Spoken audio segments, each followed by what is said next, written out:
오늘은 신명기 설교를 마무리하면서 총정리하는 시간을 가지고자 합니다. 이 신명기는 출애굽한 이스라엘 백성이 40년의 광야 생활을 이제 마치고 가나안 땅에 들어가기 직전에 이 모세가 선포한 말씀, 이스라엘 백성에게 선포한 말씀을 기록한 책입니다. 신명기 1장 1절에 보면 이렇게 나와요. 이는 모세가 이스라엘 무리에게 선포한 말씀이니라. 이 모세가 선포한 말씀, 오늘 우리식으로 말하면 모세가 설교한 내용, 그죠? 그래서 이 신명기는 모세가 설교한 그 내용을 기록한 책입니다. 성경입니다. 물론 신명기에는 십계명을 비롯한 많은 율법이 나옵니다. 이것 때문에 신명기라는 이름이 붙어 있는 거예요. 이 신명기에서 신은 되풀이하다, 거듭하다라는 뜻이고, 명은 신명기 할 때 이 명은 명령, 하나님이 주신 율법을 뜻하는 것입니다. 그래서 신명기는 율법을 다시 한번 되풀이만하다 이런 뜻이 되는 것이죠. 하지만 그렇다고 신명기가 단순히 율법, 하나님의 명령인 율법을 기록한 법전, 법문을 기록한 법전은 아닙니다.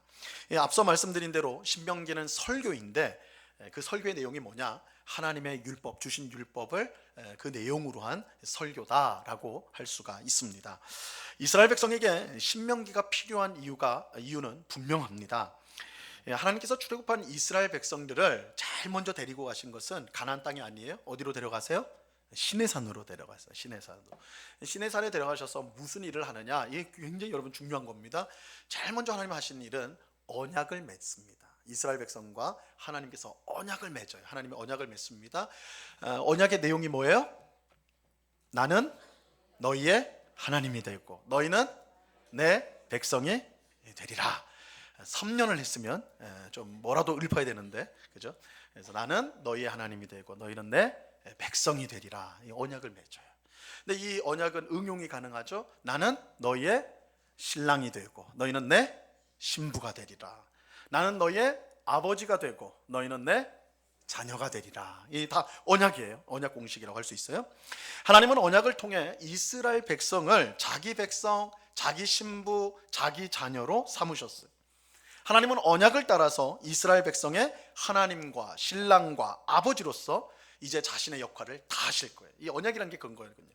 내가 이제 너희의 하나님이다, 너희의 아버지다, 너희의 신랑이다. 내가 그 의무를 다 할 것이다. 이렇게 언약을 맺고 하나님은 실제로 광야 40년 살 동안에 하나님께서 그들의 하나님으로서 또한 그들의 신랑으로서 그들의 아버지로서의 역할을 감당하셨죠. 아주 충실하게 감당해 주셨습니다. 그래서 하나님은 그들의 하나님으로서 그들을 항상 인도하여 주셨고, 신랑으로서 신부인 이스라엘을 사랑하여 주셨고, 아버지로서 자녀인 이스라엘 백성을 보호하시고 필요한 모든 것을 공급해 주셨습니다.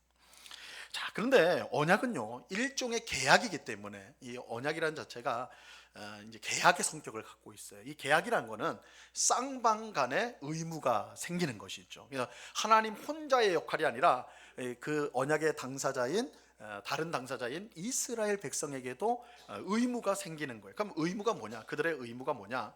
하나님의 백성으로서, 하나님의 신부로서, 하나님의 자녀로서 살아야 될 의무가 있는 것입니다. 자, 이것을 이제 합해버리면 즉 무슨 말이냐? 하나님의 언약 백성답게 살아야 한다는 것이죠.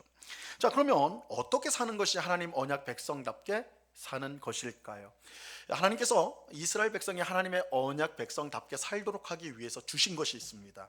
율법이에요. 율법을 주셨습니다. 그래서 그 율법에 순종하며 사는 것이 하나님 백성, 언약 백성답게 사는 것입니다. 하지만 이스라엘 백성은 언약 백성답게 사는 일에 실패합니다. 그들은 하나님의 율법에 불순종했어요. 하나님은 나 외에 다른 신들을 섬기지 마라, 우상을 두지 마라 이렇게 명령하셨지만 이스라엘 백성은 시내산 아래에서 금송아지를 만들어 놓고는 이것이 우리를 인도하여 낸 하나님이다, 우상 숭배를 하였죠. 정면으로 하나님의 말씀에 불순종하였습니다. 이스라엘 백성은 사사건건 하나님을 믿지 못하고 의심하고 불평하고 원망하였습니다. 그들은 가나안 땅에 들어가라는 하나님의 말씀에 불순종하고 오히려 우리는 애굽으로 돌아가겠습니다. 이렇게 말하기도 하였죠. 그들은 하나님의 백성과 신부와 자녀로서 해서는 안 될 일들, 언약을 깨트리는 일들을 하였습니다. 그 결과 이 언약이 깨지고 출애굽할 때 성인이었던 이스라엘, 모든 이스라엘 백성은 광야에서 40년 사는 동안 모두 죽었어요. 광야에서 죽었습니다. 언약 백성답게 살지 않았던 백성들이 가나안 땅에 들어가지 못하고 다 비참한 최후를 광야에서 당한 것입니다. 물론 여기에는 두 명의 예외가 있죠. 두 명의 예외가 있어요. 여호수아와 갈렙과 여호수아가 두 예외입니다. 이 두 사람은 하나님의 언약에 충실했기 때문에 하나님을 자신의 하나님으로, 또한 자신의 신랑으로, 또한 아버지로서 여기고 사랑하고 섬겼기 때문에, 온전히 그 말씀에 순종하였기 때문에 언약을 지켜서 그들은 가나안 땅에 들어가게 됐죠. 출애굽할 때 성인이었던 첫 세대 이스라엘 백성은 이 갈렙과 여호수아를 제외하고는 모두 광야에서 죽었습니다. 이 언약 백성답게 살지 못했기 때문입니다. 자, 그렇다면 누가 가나안 땅에 들어가게 되느냐? 이 광야에서 죽은 이 첫 세대 이스라엘 백성의 자녀들, 그들의 자녀들이 가나안 땅에 들어가게 됩니다. 그래서 우리가 그 자녀들을 이제 좀 편리하게 출애굽 2세대라고 부를 수가 있습니다. 가나안 땅에 들어간 것은 출애굽 2세대들이에요. 처음 이 출애굽하였던 성인으로서 나왔던 그 사람들은 광야에서 다 죽게 되고, 그들의 자녀들인 2세대가 가나안 땅에 들어가게 됩니다. 자, 그렇다면 곧 가나안 땅에 들어가게 될 이 출애굽 2세대들에게 가장 필요한 것이 무엇일까요? 그들의 부모들은 언약에 실패해가지고 다 망했잖아요. 광야에서 망했는데 이들이 가나안 땅에 들어갔을 때 망하지 않고 오히려 그 땅을 정복하고 하나님이 약속하신 풍성한 복을 누리며 살아가기 위해서 꼭 필요한 것이 무엇이냐? 그것은 당연히 하나님의 율법에 순종하는 것이죠. 율법에 순종하는 거예요. 자, 바로 이런 이유로 하나님은 모세를 통해 가나안 땅에 들어가기 직전 이스라엘 백성, 즉 출애굽 2세대들에게 단순히 율법을 가르쳐 주는 게 아니라, 왜냐하면 1세대가 망한 것은 율법이 없어서 망한 게 아니에요. 그들이 율법을 몰라서 망한 게 아니에요. 왜 망했어요? 율법에 순종하지 않아서 망한 거예요. 그래서 하나님은 모세를 통해 출애굽 2세대들, 이제 가나안 땅에 들어가는 2세대들에게 율법을 가르쳐 준 게 아니라 뭘 가르쳐 줘요? 율법에 순종해야 하는 것을 가르쳐 주는 거예요. 이게 설교의 내용이고, 그것을 기록한 것이 바로 신명기입니다. 우리가 지난 3년 동안 살펴보았던 신명기 말씀입니다. 자, 그래서 34장이나 되는 이 긴 신명기 말씀을 한 문장으로 요약해보라 라고 한다면, 하나님의 언약 백성답게 사십시오, 언약 백성답게 사십시오가 될 것입니다.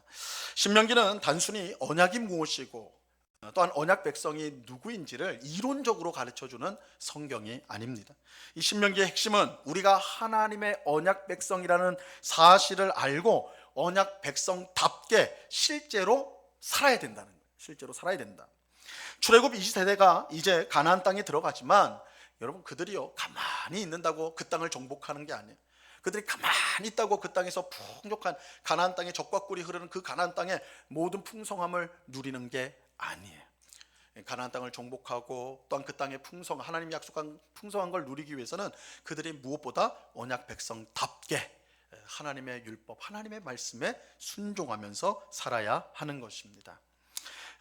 그럴 때 이제 하나님은 언약을 따라서 이스라엘 백성들을 계속해서 다스리시고 사랑하시고 보호하시고 필요한 모든 것을 계속해서 공급해 주시는 것입니다. 자, 이러한 사실에서 우리는 이제 신명기 전체에 핵심 단어가 몇 가지 있다라는 것을 우리가 이제 보려고 합니다. 우리가 이제 2023년 1월부터 신명기 설교를 들었거든요. 약 한 3년 동안 이제 말씀을 들었는데, 그거 어떻게 다 기억하겠습니까? 우리 지난주도 잘 생각이 안 나는데요, 그죠? 그래서 신명기에 다 우리가 뭐 할 수는 없지만 이 내용은 꼭 기억하면 유익하겠다. 그래서 신명기 전체를 관통하고 있는 중요한 핵심 단어 4가지를 제가 오늘 말씀을 드리려고 합니다. 그 4가지가 뭐냐? 첫 번째 기억입니다. 기억. 두 번째는 사랑. 세 번째는 순종. 네 번째는 은혜입니다. 이 4가지는 언약 백성답게 살기 위해서 우리에게 꼭 우리가 알아야 되고 또한 순종해야 될 것들, 이 핵심 단어 이 네 가지라 할 수가 있는 것입니다. 그래서 오늘 우리가 신명기 설교를 오늘 마무리를 하는데 이 네 가지 단어, 신명기 전체를 관통하고 있는 이 네 가지 단어를 우리 마음에 새길 수 있기를 바랍니다. 자, 첫 번째로 우리는 언약 백성답게 살기 위해서 기억해야 됩니다. 첫 번째 핵심 단어는 기억입니다. 모세는 신명기에서 언약 백성인 이스라엘 백성에게 거듭 기억하라, 그러니까 기억하라 말씀하세요. 자, 뭘 기억해야 됩니까? 뭘 기억해야 됩니까? 이스라엘 백성이 애굽에서 종으로 살았다는 것, 그들이 종이었다는 것, 노예였다는 것, 그걸 기억하고 하나님께서 그런 그들을 구원하신 것을 기억해야 합니다. 자, 신명기 15장 15절 말씀입니다. 이 말씀 같이 읽어봅니다. 시작. 너는 애굽 땅에서 종되었던 것과 내 하나님 여호와께서 너를 속량하셨음을 기억하라. 그것으로 말미암아 내가 오늘 이같이 내게 명령하노라. 그죠? 애굽 땅에서 너희가 종되었던 거, 너희가 노예였던 거, 사람의 노예였던 거, 그거 기억해야 돼. 그리고 그런 너희를 하나님께서 구원하셨다. 그것을 기억하라라고 말씀하세요. 자, 또 이스라엘 백성은 출애굽 후 광야에서 보낸 40년의 삶을 기억해야 돼요. 그 40년을 기억해야 됩니다. 신명기 8장 2절 말씀인데요. 내 하나님 여호와께서 이 40년 동안에 내게 광야길을 걷게 하신 것을 기억하라. 그죠? 기억하라. 이는 너를 낮추시며 너를 시험하사 내 마음이 어떠한지 그 명령을 지키는지 지키지 않는지 알려 하심이라.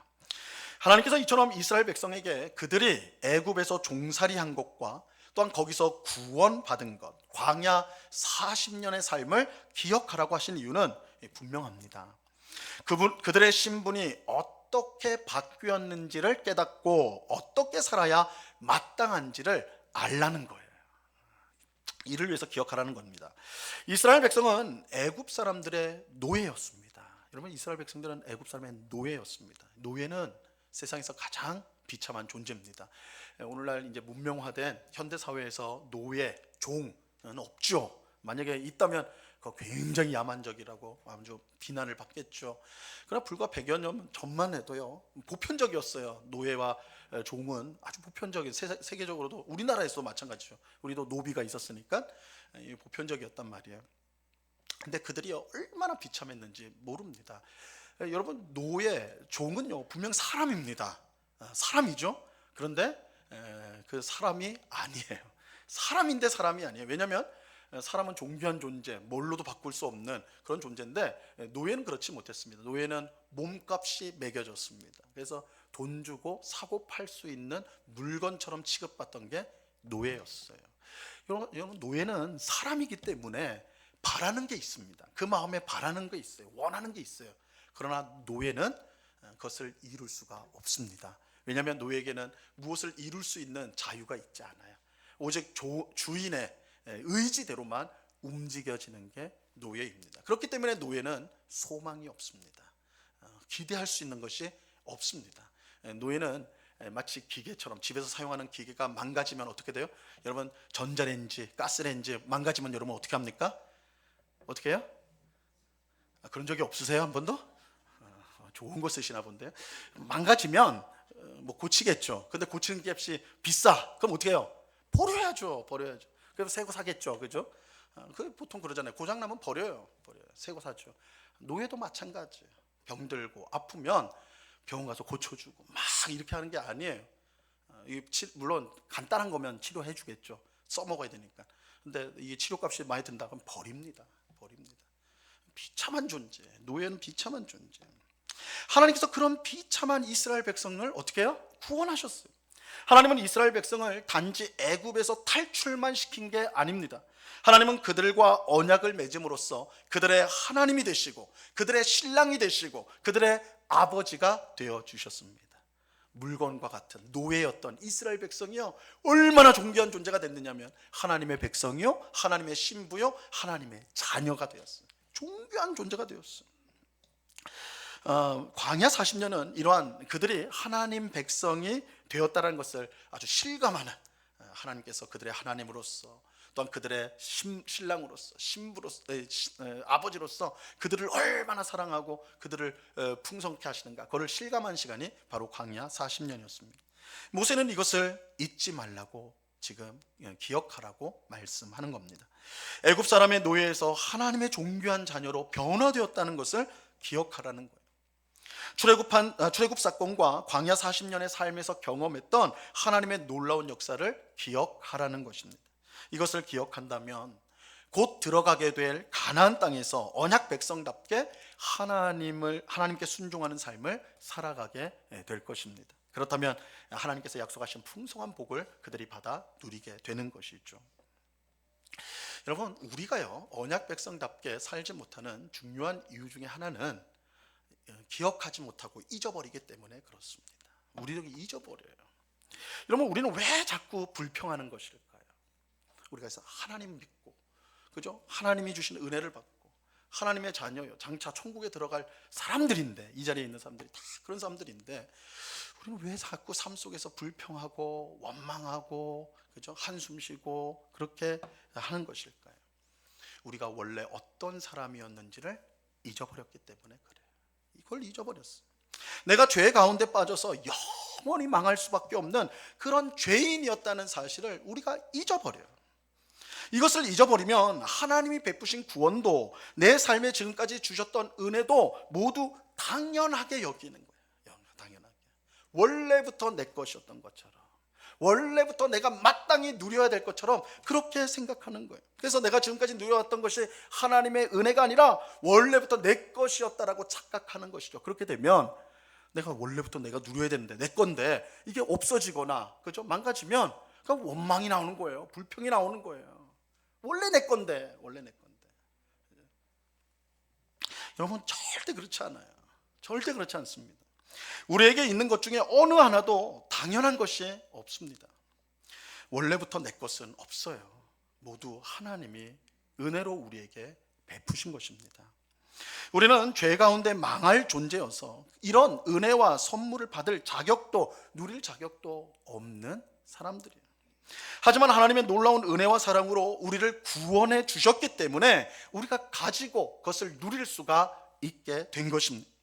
우리가 얼마나 비참한 죄인이었는지, 그런 우리를 하나님이 얼마나 사랑하셔서 구원하셨는지 그것을 우리가 기억한다면 우리는 항상 감사할 수밖에 없죠.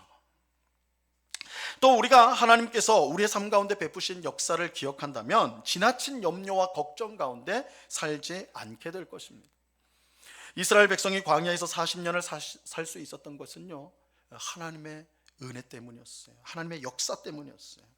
여러분, 광야에 없는 것이 없는 것이 많죠. 있는 것보다 없는 것이 훨씬 많은 것이죠. 근데 이 광야는 본질적으로 사람이 살 수 있는 곳은 아니에요. 그런 환경이 아니죠. 이 광야는 먹을 것이 없어요. 그렇죠? 마실 물이 없어요. 또 길이 없어요. 어디로 갈지는 몰라요. 이게 광야입니다. 그런데 그 광야에서 이스라엘 민족이, 한 민족이 40년을 살아요. 이거는 하나님의 전적인 역사 아니고는 설명이 안 되는 거예요. 하나님은 먹을 것이 없는 광야에 만나, 하늘로부터 내려오는 양식으로 그들을 먹이셨어요. 물이 없는 곳에서 반석에서 물을 나게 하셔서 그들로 하여금 마시게 하셨어요. 길이 없는 광야에서 하나님은 구름 기둥과 불 기둥으로 그들의 앞길을 인도하여 주셨습니다. 이스라엘 백성이 이것을 기억한다면 가나안 땅에 들어갈 때 거기에 있는 적들로 인해서 지나친 걱정과 염려에 빠지지 않을 것입니다. 광야에서 보호하시고 지켜주신 하나님께서 가나안 땅에서도 똑같이 보호하시고 지켜주실 것이기 때문이에요. 이것은 우리도 다르지 않죠. 이것은 우리도 다르지 않습니다. 물론 우리가 이스라엘 백성처럼, 이스라엘 백성이 광야에서 경험했던 그 놀라운 기적을 똑같이 경험한 사람은 우리 가운데는 거의 없겠지만, 그죠? 그럼에도 불구하고 여러분, 지금까지 여러분들이 살아온 삶을 한번 잘 되돌아보세요. 되돌아보면 하나님이 우리에게 얼마나 많은 역사를 베풀어 주셨는지, 작고 크던 작던 하나님의 역사가 우리 삶 가운데 얼마나 많았는지 이거 인정하지 않을 수가 없다고요. 지나온 시간 하나님께서 내 삶에 어떻게 역사하셨는지 그것을 기억할 때에 우리는 현재와 미래에 대한 지나친 염려와 근심에 사로잡히지 않고 오히려 소망 가운데 기대하면서 현재와 미래를 살아갈 수가 있는 것입니다. 하나님 언약 백성답게 하나님을 의지하며 믿음으로 살 수가 있는 것이죠. 하나님은 오늘 우리에게 기억하라고 말씀하세요. 기억하라고 말씀하세요. 원래 너희가 어떤 사람이었는지를 기억해라. 또 그런 너희를 얼마나 존귀한 존재로 바꾸셨는지, 변화시켰는지 기억해라. 또한 너희를 구원하고 그 이후의 삶 가운데 하나님이 베푸신 역사가 얼마나 귀한지, 얼마나 많았는지 그것을 기억하라고 말씀하세요. 여러분, 그것을 우리가 기억할 때 우리는 기쁨과 감사함으로 언약 백성답게 살아갈 수가 있게 되는 것입니다. 오늘 예배하는 우리 모두가 기억할 수 있기를 바랍니다. 기억하십시오. 여러분이 누구였는지 기억하십시오. 또한 하나님이 여러분을 얼마나 존귀한 존재로 만드셨는지 기억하세요. 그리고 하나님이 얼마나 여러분과 삶 가운데 역사해 주시고 또한 공급해 주시고 지켜주셨는지를 기억하시기 바랍니다.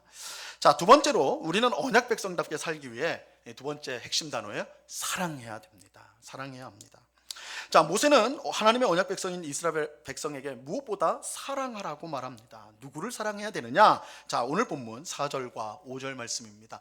이 말씀은 이 신명기 말씀의 심장이라고 할 수가 있는 아주 중요한 말씀입니다. 우리 함께 같이 읽습니다. 시작.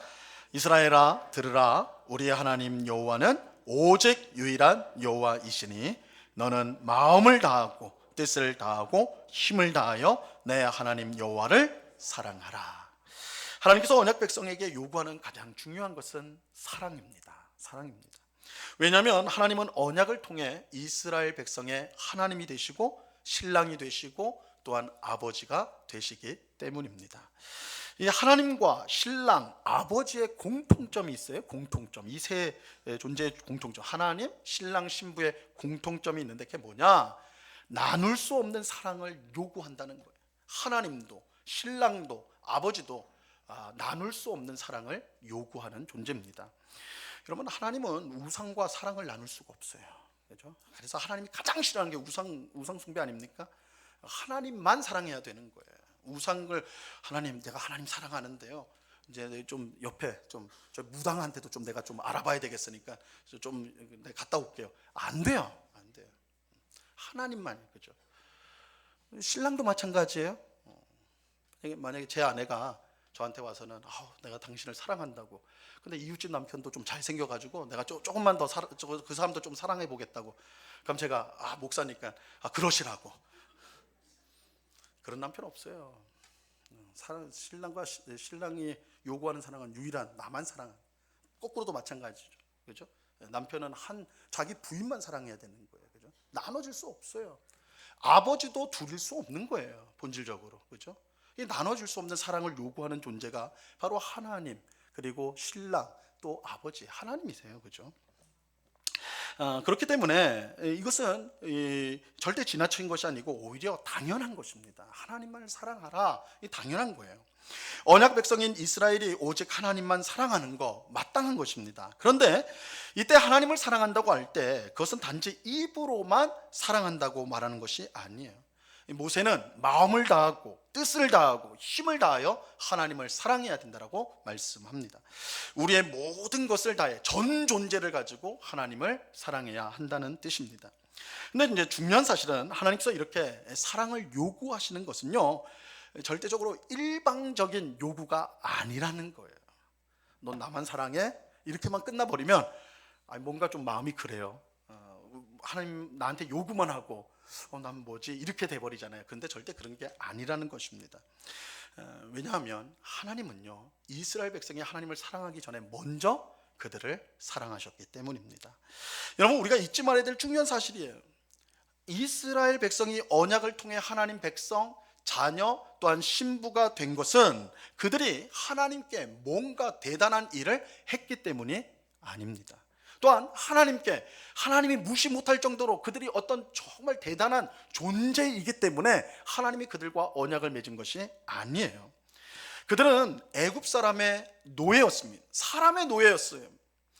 그들은 사람이었지만 사람이 아닌 그런 아주 비참한 존재였을 뿐입니다.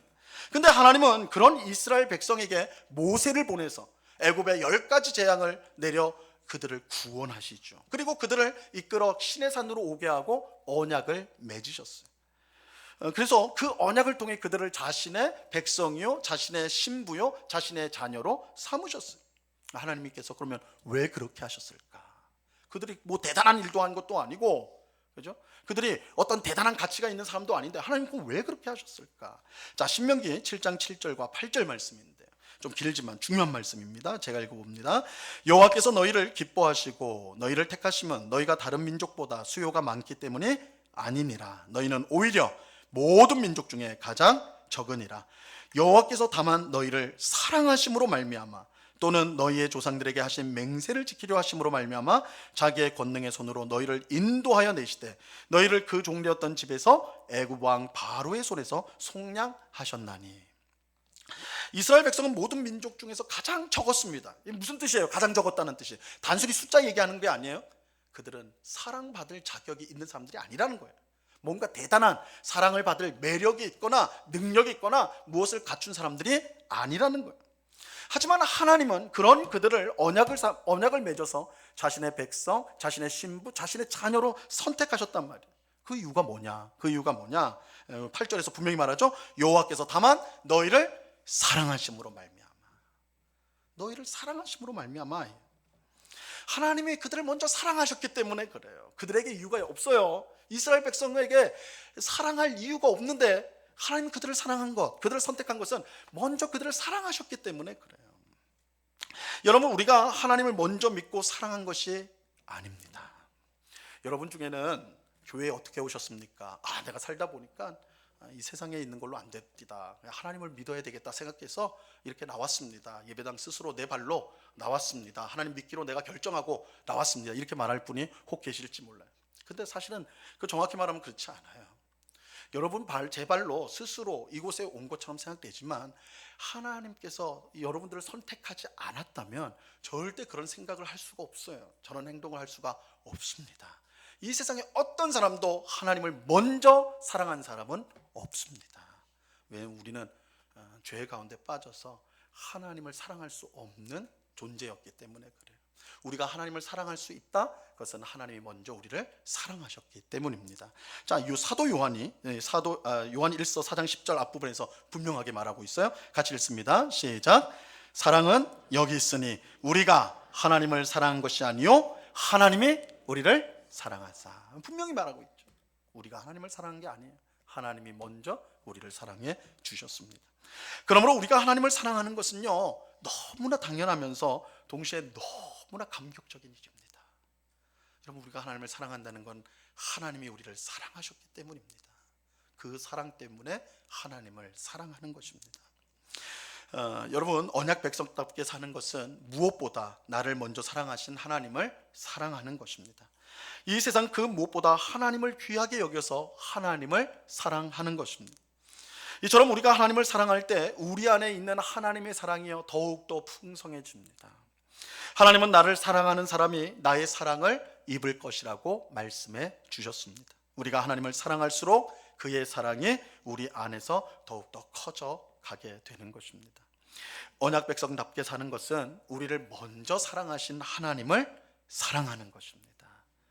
이 세상과 나눌 수 없이 절대적으로 하나님을 사랑하는 것입니다. 그것이 언약 백성의 모습입니다. 자, 우리 세 번째를 보겠습니다. 세 번째, 우리는 언약 백성답게 살기 위해 순종해야 됩니다. 순종해야 돼요. 자, 이것은 하나님을 사랑하는 것과 연결이 돼요. 바로 앞에서 우리 하나님을 사랑해야 된다. 언약 백성은 하나님을 사랑하는 사람이다 보았는데 이 사랑과 연결되는 겁니다. 여러분, 우리가 하나님을 사랑한다고 할 때 그것을 뭘로 드러낼 수 있을까요? 뭘로 증명할 수 있을까요? 하루에 그냥 10번, 한 100번씩 하나님 사랑합니다 이렇게 외치면 되는 것일까요? 그럼 하나님 들리시겠지. 100번, 그죠? 일어나서 막 외치면 그렇게 하면 되는 것일까요? 아니면 우리 청소년들, 요즘 청소년들은 그렇게 하지 않는 것 같은데 뭐 학 접잖아요. 학 1000마리, 10,000마리 막 접어가지고 하나님 앞에 딱 교회 올 때 그거 탁 앞에 놓으면 하나님 기뻐하실까요? 그게 사랑한 걸까요? 여러분이 믿으실지 모르겠지만 저도 중고등학교 때 여학생한테 학을 받은 적이 있어요. 이만한.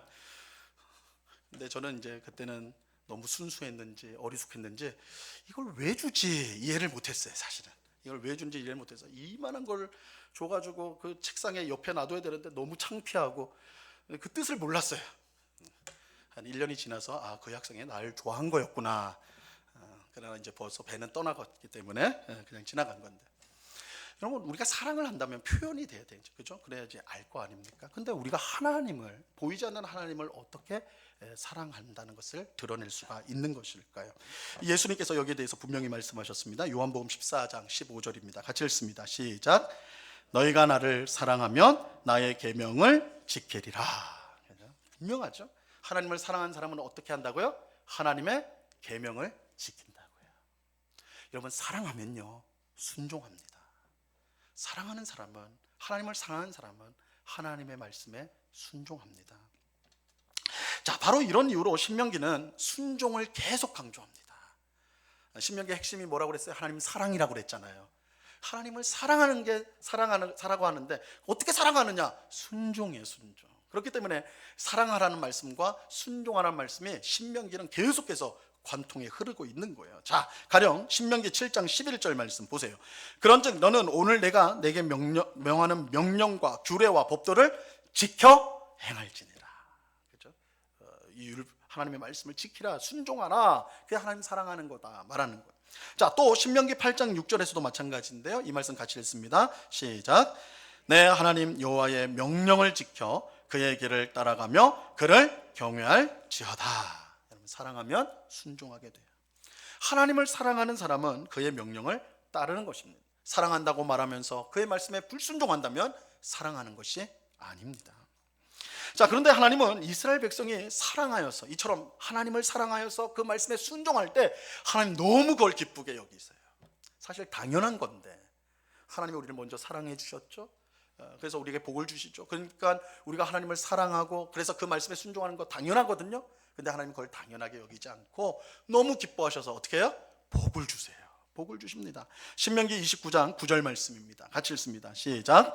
그런즉 너희는 이 언약의 말씀을 지켜 행하라. 그리하면 너희가 하는 모든 일이 형통하리라. 하나님께서 우리의 순종을요 당연한 것으로 여기지 않아요. 사실은 당연한 건데 당연하게 여기지 않아요. 하나님 너무 기뻐하세요. 그래서 순종하는 우리, 하나님을 사랑하여 순종하는 우리에게 모든 일에 형통함을 주시겠다, 복을 주시겠다고 말씀하십니다. 하지만 반대 경우도 있다는 것을 우리가 알아야 됩니다. 이 사랑하지 않아서 불순종할 때에 하나님은 무서운 저주를 내리십니다. 우리가 신명기 28장에서 이미 이 내용을 살펴보았죠. 28장에는 이제 대개가 돌아가셔서 한번 보세요. 신명기 28장은 앞부분에는 하나님을 사랑하여 그 말씀에 순종하는 그의 백성에게 어떤 복을 주시는지 쫙 목록이 나와요. 나가도 복을 받고, 들어와도 복을 받고, 앉아도 복을 받고, 서도 복을 받고, 걸어가도 복을 받고, 이렇게 얼마나 복된 말씀이 나오는지 몰라요. 그런데 불순종했을 때, 사랑하지 않아요 불순종했을 때 어떻게 되느냐? 그죠? 들어와도 벌을 받고, 나가도 벌을 받고, 그죠? 똑같이. 근데 그 분량이 훨씬 깁니다. 그래서 하나님을 사랑하지 않아요 불순종할 때 얼마나 큰 저주가 임하는가 신명기 28장 말씀을 통해서 우리에게 말씀해 주고 있죠. 여러분, 하나님 백성답게 사는 것은 하나님 말씀에 순종하는 것입니다. 입으로만 믿는다고 하면 안 돼요. 하나님 말씀에 순종하는 것이 참 믿음입니다. 언약 백성답게 사는 것은 하나님 말씀에 순종하는 것입니다. 하나님을 사랑하여서 그 말씀에 기쁨으로 순종하는 것, 하나님은 그런 언약 백성을 기뻐하셔서 모든 일에 형통한 복을 내려 주시는 것입니다. 자, 네 번째, 마지막으로 우리가 언약 백성답게 사는 것은 은혜로만 가능하다는 것을 알아야 돼요. 은혜로만 가능하다는 걸 알아야 됩니다. 여러분, 우리가 이제 신명기를 읽으면서 절대 오해하면 안 되는 것, 이건 신명기뿐만 아니라 사실은 구약 성경에 나오는 율법들을 읽으면서 우리가 착각해서는 안 되는 내용이 있습니다. 여러분, 우리가 열심히 율법을 지키고, 그죠? 열심히 기억하고, 오늘 본문처럼, 오늘 말씀처럼 열심히 기억하고, 열심히 사랑하고, 열심히 순종해야만 하나님께 복을 받는구나. 내가 열심히 해야지, 그죠? 정성을 다해서, 최선을 다해서 해야지만 하나님께 복을 받을 수 있구나, 하나님께 인정받을 수 있구나, 이렇게 생각해서는 안 된다는 거예요. 물론 저는 앞에서 기억하고 기도하고 순종하는 것이 언약 백성다운 삶이라고 말씀을 드렸습니다. 우리는 당연히 열심히 기억하고 사랑하고 순종해야 돼요. 하지만 우리가 열심히 기억하고 사랑하고 순종하는 것보다 훨씬 더 중요한 것이 있어요. 이거 놓치면 이거 다 무너져요. 이 근거가 되는 거예요. 근거가. 그게 뭐냐? 하나님의 은혜예요. 하나님의 은혜. 이것이 중요한 이유는 하나님 은혜 없이는요, 우리는 기억할 수도 없고 사랑할 수도 없고 순종할 수도 없기 때문입니다. 여러분, 하나님의 은혜가 아니면 이스라엘 백성은 여전히 애굽 사람의 비참한 노예일 뿐이에요. 하나님의 은혜가 없었다면 출애굽도 구원도 또한 언약도 없을 것입니다. 하나님의 은혜가 없었다면 그들의 신분은 하나님의 백성, 하나님의 신부, 하나님의 자녀가 아닌 비참한 애굽 사람의 노예일 뿐이에요. 이 모든 것이 변화된 것이 하나님의 은혜로 말미암은 것입니다. 이스라엘 백성이 출애굽하여 언약 백성이 될 수 있었던 것, 하나님의 은혜 때문입니다. 또 사람이 살 수 없는 광야에서 40년 동안 살 수 있었던 것, 하나님의 은혜가 아니면 설명할 길이 없습니다. 그리고 이제 곧 가나안 땅에 들어가게 되는데 그곳을 정복하는 것도 하나님의 은혜가 없이는 될 수 없는 일입니다. 가나안 땅에는 이스라엘보다 훨씬 강한 가나안 민족들이 이미 버티고 있기 때문에 그래요. 하나님의 은혜가 없이는 될 수가 없는 거예요. 이처럼 이스라엘 백성은 처음부터 끝까지 하나님의 은혜로 살았습니다. 그리고 여기에 언약 백성의 소망이 있는 거예요. 언약 백성의 소망이 있어요. 우리가 언약 백성답게 살려면 앞에서 살펴본 대로 우리가 기억해야 되고요, 사랑해야 되고 순종해야 됩니다. 문제는 우리에게는 그럴 능력이 없다는 거예요. 여러분, 우리가 성경을 읽다가 감동을 받아요. 은혜를 받아요. 그러면 내가 이제 오늘부터 이 말씀대로 살아야 되겠다. 그런 적 있으시잖아요. 그죠? 또 설교를 듣다가 이게 하나님의 뜻이구나. 하나님이 이게 원하시는 일이구나. 내가 오늘부터 내가 이 말씀 붙들고 이 말씀대로만 살아야 되겠다. 그런 적 있으실 거예요. 그런데 여러분, 그렇게 되던가요? 그 다짐대로, 여러분의 소원대로, 여러분의 가진 열심대로 그렇게 삶이 계속해서 변함없이 되던가 말입니다. 그렇지 않죠. 우리는 늘 송구영신 예배 때 회개하죠. 올해도 그렇게 살았습니다. 그 다음 송구영신에도 똑같아요. 그죠? 또 그렇게 살았습니다. 이게 반복된 게 우리가 몰라서 그런 게 아니에요. 몰라서 그런 게 아니에요. 알아도 능력이 없는 거예요. 능력이 없어요. 오늘 말씀 듣고 그래 기억해야지, 그래 사랑해야지, 그래 순종해야지 우리 마음 먹을 수 있어요. 근데 그것을 행할 수 있는 능력이 우리 가운데는 없어요. 그래서 은혜가 필요한 거예요. 하나님의 은혜가 부어져야 돼요. 하나님의 은혜가 우리 가운데 임할 때, 그 은혜가 우리를 변화시키고 우리를 이끌어 가시는 능력이 될 때 우리가 이것을 감당할 수가 있는 것입니다. 여러분, 우리에게는 기억할 힘도, 그죠?